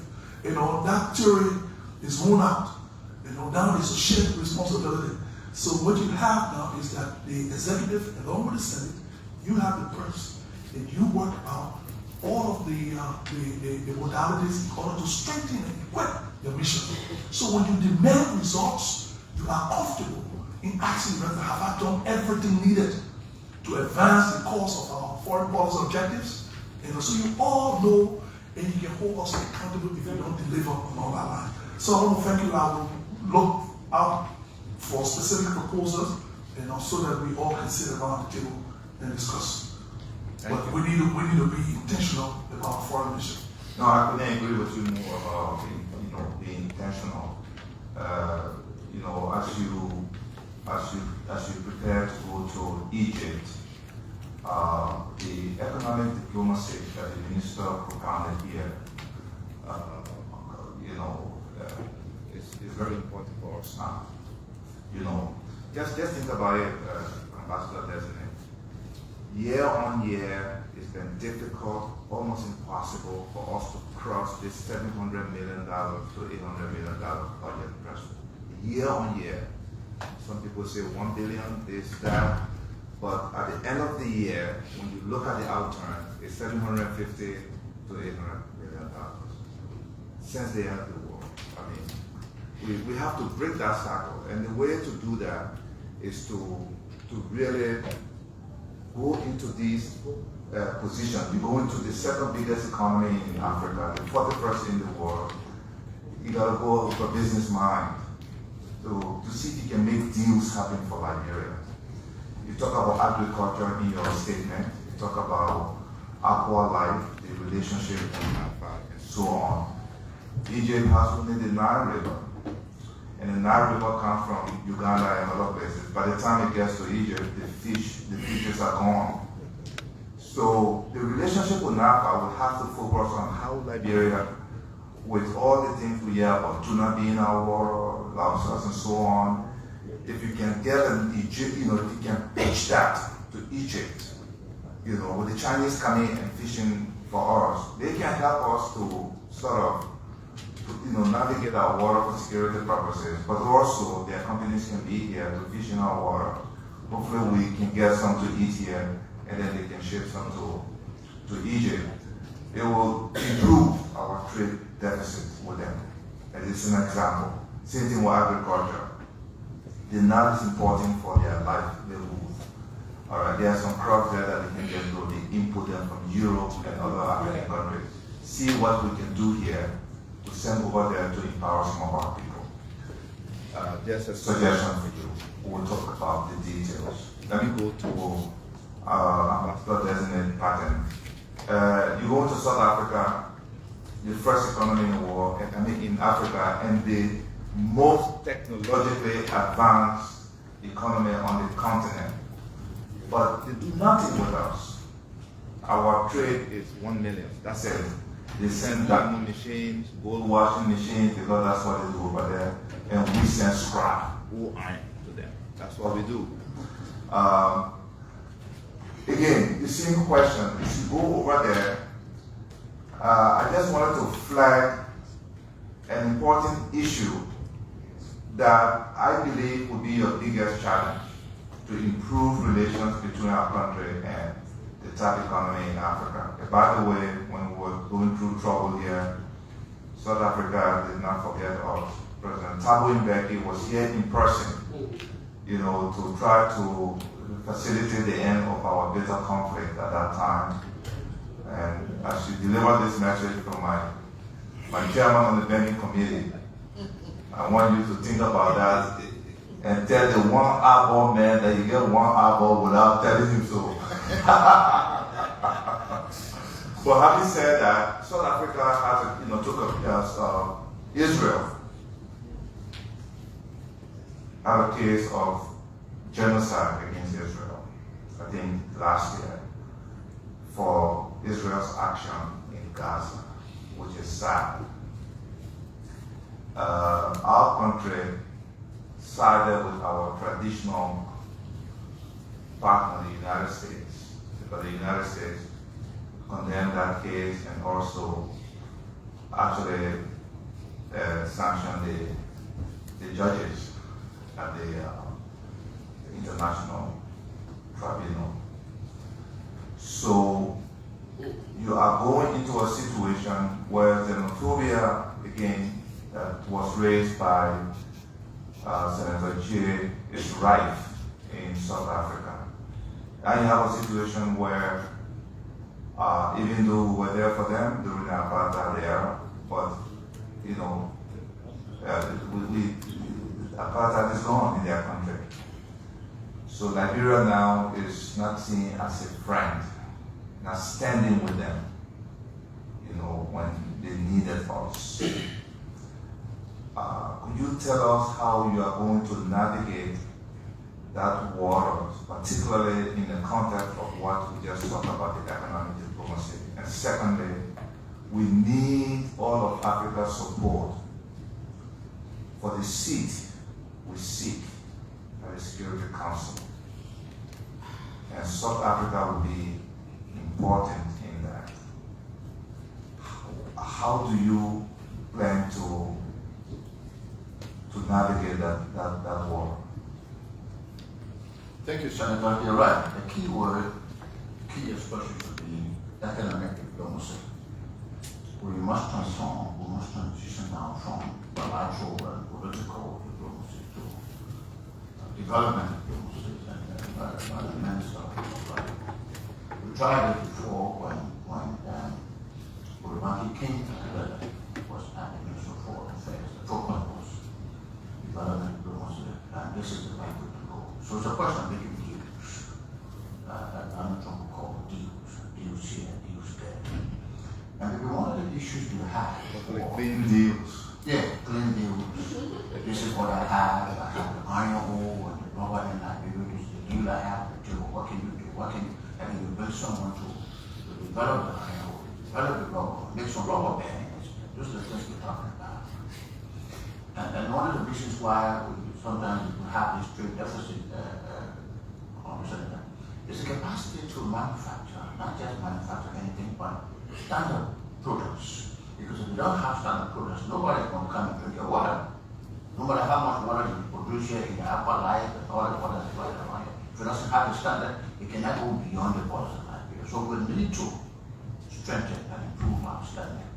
When you strengthen and improve the standard, then people can begin to look at the capacity to order your water, to order your products, and sell it in their markets. So, South Africa being what it is, we will do our best. We know that it is a society that is ingrained now in this phobia thing.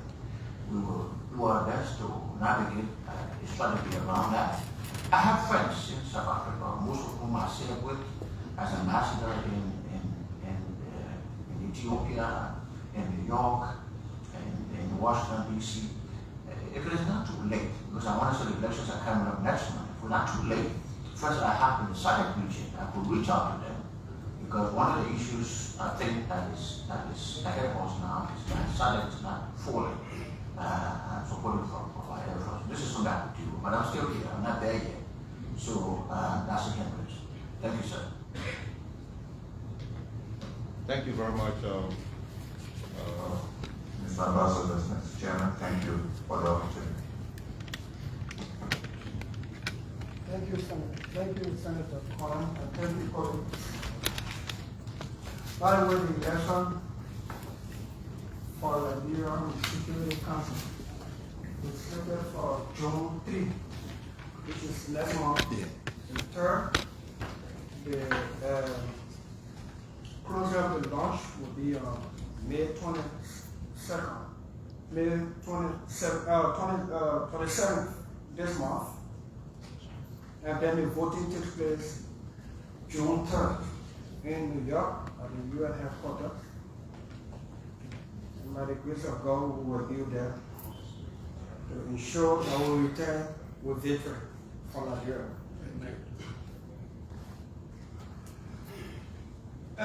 To the two nominees, your academic credentials are so clear and clean that not even Martin Colley can question them.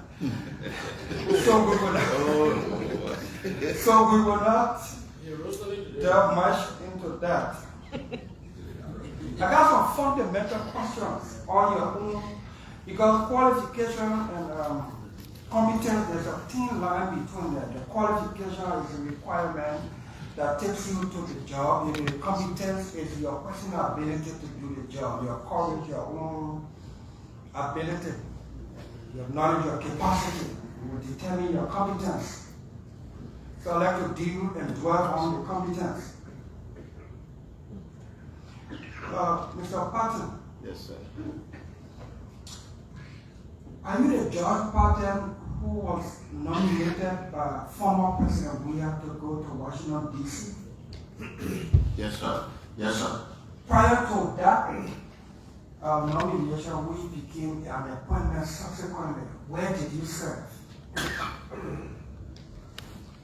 I served, I'm a career officer. My first assignment. Immediately before that nomination? I was in Addis Ababa. Suggesting that before you went to Addis Ababa as ambassador? Yeah, before Addis Ababa, I was in New York.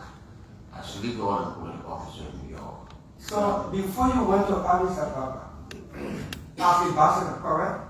Yes. You went to Addis Ababa as ambassador? Yes, sir.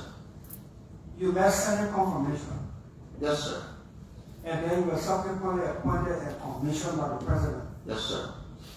Well, President, we are nominating you to go to Washington. Did you first seek Senate confirmation before going to Washington to take over? Question.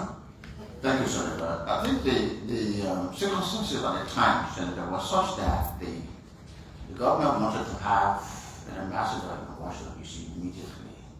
The ambassador in D.C., Ambassador Brutus, had been recalled, and she wasn't going to work anymore, and there was a discussion between the foreign ministry and the people of on here of putting an ambassador immediately in Washington, D.C. We realized that that could not happen because the Senate then, the House was in recess. So there was discussion among senators and Minister of Foreign Affairs, under which I was advised to proceed to... Was that advised with? Okay, what's written, but I know the names. I don't have to call it. Are you suggesting to me that knowing fully that you must be confirmed by the Senate before taking certain role, especially the one to which you were nominated, you went presented letter of credence with absolute confirmation? I knew, Senator, that I had to... But you deliberately ignored and violated the Constitution. Senator, I was acting on instruction. You know, when the instruction is wrong, there is no way around it. If the instruction is for you to kill, killing is wrong. No matter who gave you that instruction. Do you agree?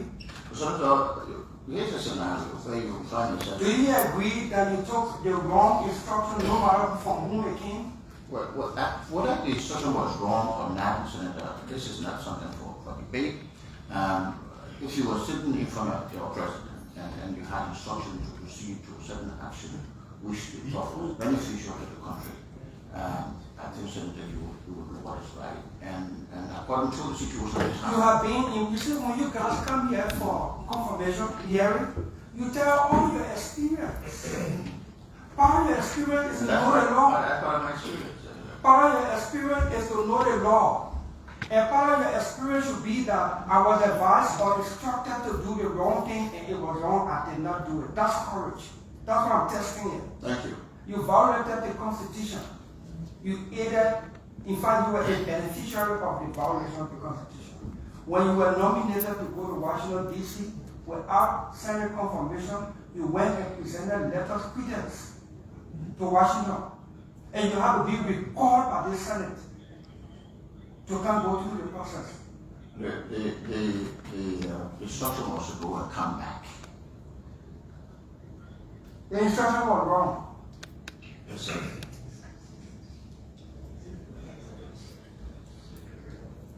You went to Ethiopia, Washington, D.C.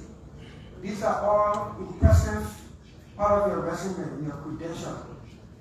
My colleague Senator Coker asked a question that I was not very clear with your response.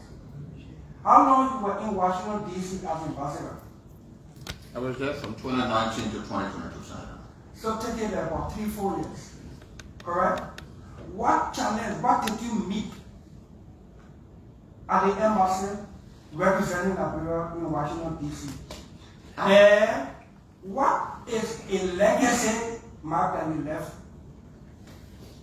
May I respond to that? Please, first thing I did when I got to Washington, D.C. was we're talking about development diplomacy. And the first thing I did was organize. And I'm hearing. first thing I did was organize an investment forum to which American investors from across the world. No, you didn't get my question. Yeah. We have issues at the embassy in Washington, D.C. Yeah. Time when people should get passport or visa, people applying for visa.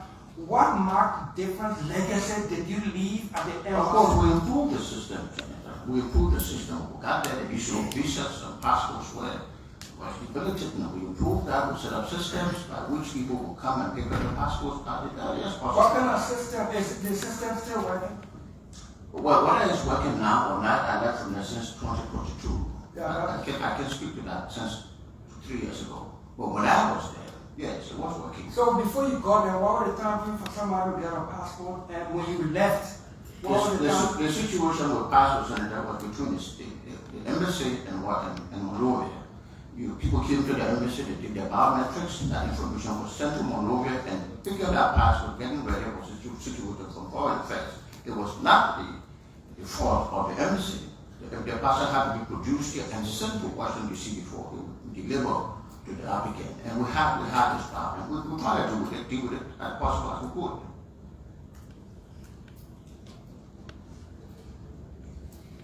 Okay, I will come back to you. Yeah. Mr. Fahnbulleh, Yes, sir. you were deputy minister at the foreign minister under the last regime. How did you leave? Question.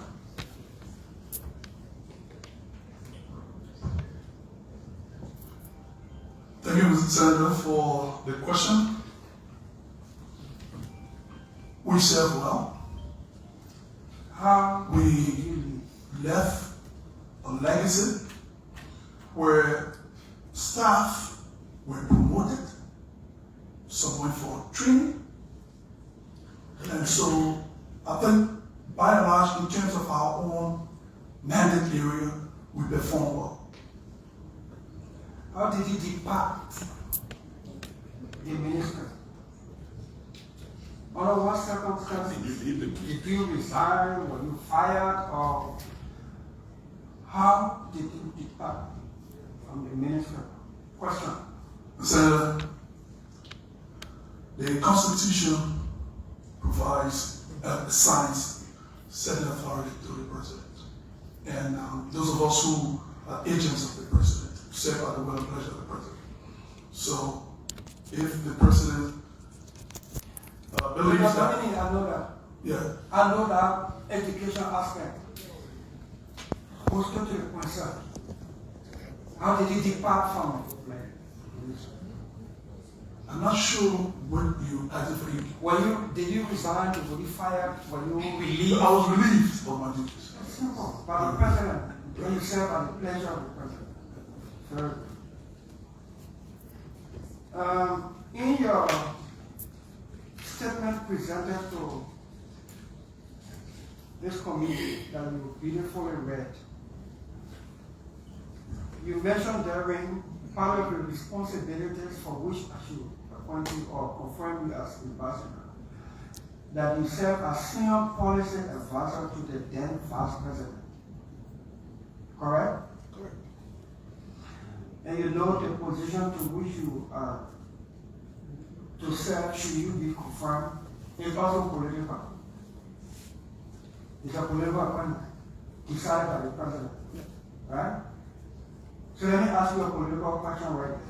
Because you brought Vice President Joseph Walker's name in here so that it can give a reference of what you've done and with whom. So you serve as senior policy advisor to Joseph Walker when he was Vice President, correct? Correct. You believe in his capacity and have vision and ability. Correct. When he was running for president, you served him as policy advisor when he was vice president. When he was running for president, you chose another candidate over him. Use the microphone. Should that be I think, let me thank you, Senator.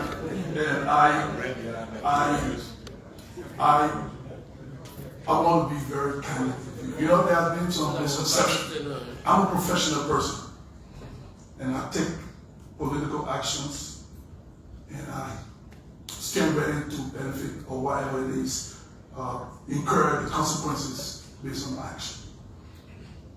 In 2017, I was the candidate of the United Party ticket. I've done it 2023. In 2023, Yeah. when you had a code of conduct, when you had all of the stuff, I support the senator in chair is either covert or overt. So not seeing me, if you want to be political, Mr. Chairman, can I go ahead? If you're not seeing me, But I want to let you talk. you know what I'm saying? I have my senator right behind you. A lot of things I will based on my self-training and my profession that I want to keep private along that line. And I plead with you. Thank you.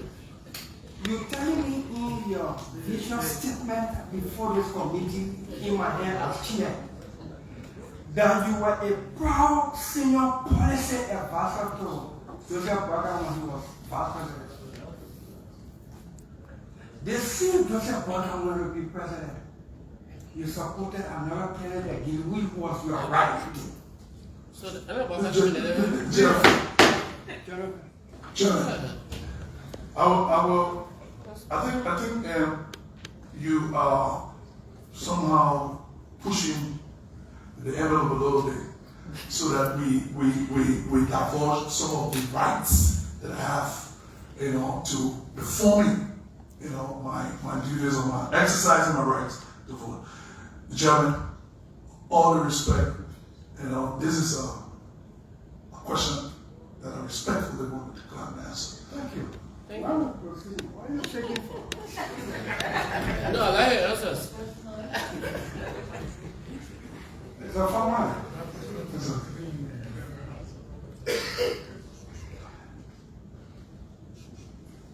When Minister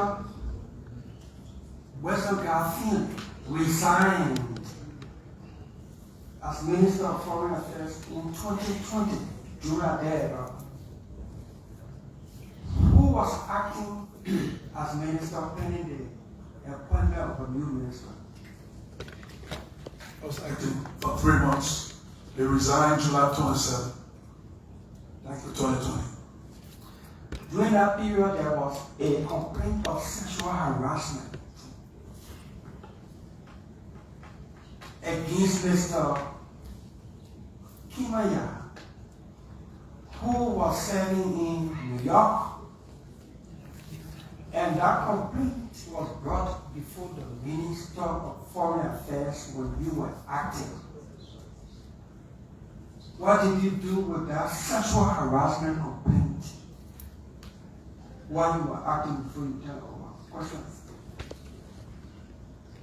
Thank you, Senator. I followed the chain and made the report. To whom? I followed the chain from the Minister of Foreign Affairs. One of the things that I just want to clarify is that as an acting minister, you cannot take a position to chastise an ambassador because you're acting. So you have to report it.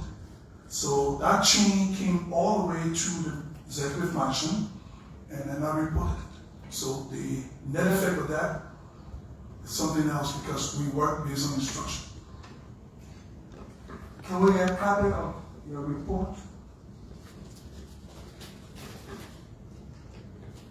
Let me say that I'm not in the office, so most of those reports will be in the office, and I hope that the documents are still intact, because I understand that there were movement, there were changes to the office, and new occupants came in there. But I believe.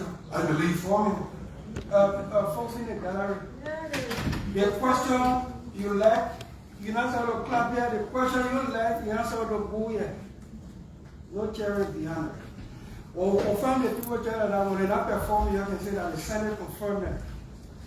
When we ask you that question, you don't take it in your bed. Let's go our way. There's a nominee. Can you give some copy of that report so we know the status of that investigation that you, on your signature as acting minister, launched in our sexual harassment case? Mr. Chairman, I just stated that we followed the reporting lines. The acting minister, on his own, could not take independent action. I got that. And so we did report that. I got that. With respect to the paper trail, you're trying to ask the question whether I did something. With respect to the paper trail, I think it is public notice that we took action by reporting it, and instructions should have been given for the investigation. That was not my call. We went on based on instruction. So with respect to whether reports are available, I can't say because I was relieved of my duties on the 8th of November. Your chain of reporting, Mr. Nominee. My chain of reporting as acting minister in the absence of the Minister of Foreign Affairs. Calm down. Was your reporting through the chain or written? Written. A serious allegation of sexual harassment will require written. Can this committee get copy of your written report through the chain?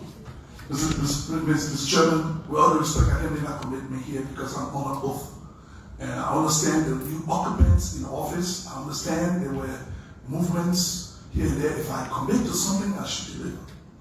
But what is known, what is public notice, is that we acted and we followed the reporting chain. And the duty was not mine. I needed further instruction in order to effectuate an investigation. And that didn't come down. So that way, my department started. Should you be confirmed you will be representing Liberia in Egypt, where Liberians reside, either for schooling or as residents? Liberians will also travel to Egypt, transit through Egypt, and all that stuff. What guarantee that you will protect them? If you can convince me now that you could have protected one employee of a foreign ministry, one of your authorities, that is the basis of my question regarding this sexual harassment.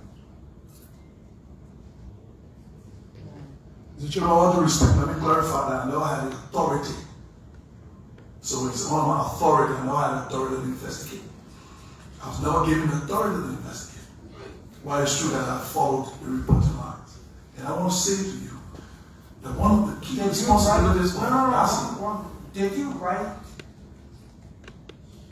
any communication acknowledging complaint of sexual harassment, the matter, the subject of which we are asking the question? That's public notice, yes. Did you write? Yes. Acknowledging and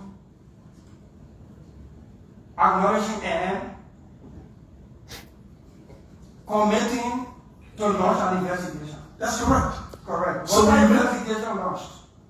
Mr. Chairman, I said that once we followed the reporting line all the way through the chain, and the instruction was not given in order to launch that, but it's standard practice if there's a complaint of harassment, sexual deviant behavior, whatever in the workplace, that's a serious allegation. And so, to investigate in my capacity as acting minister, I never had the authority. So I had to request the authority to proceed with the investigation, and I never got it.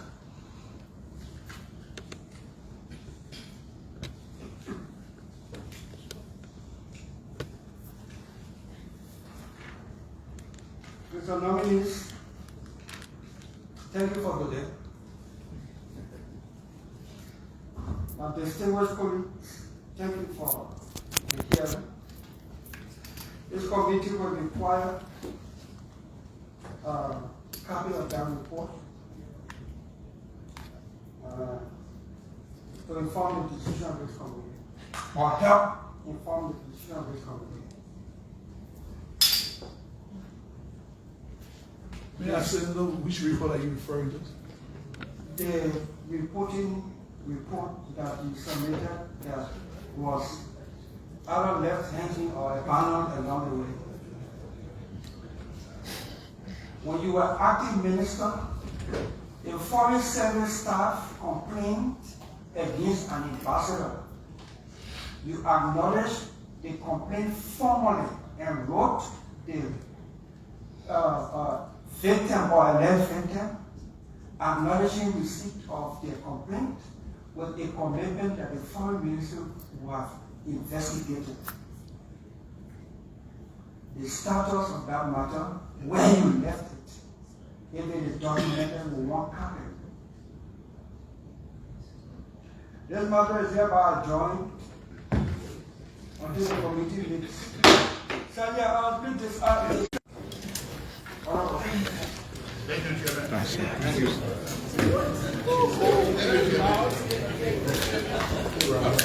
Powerful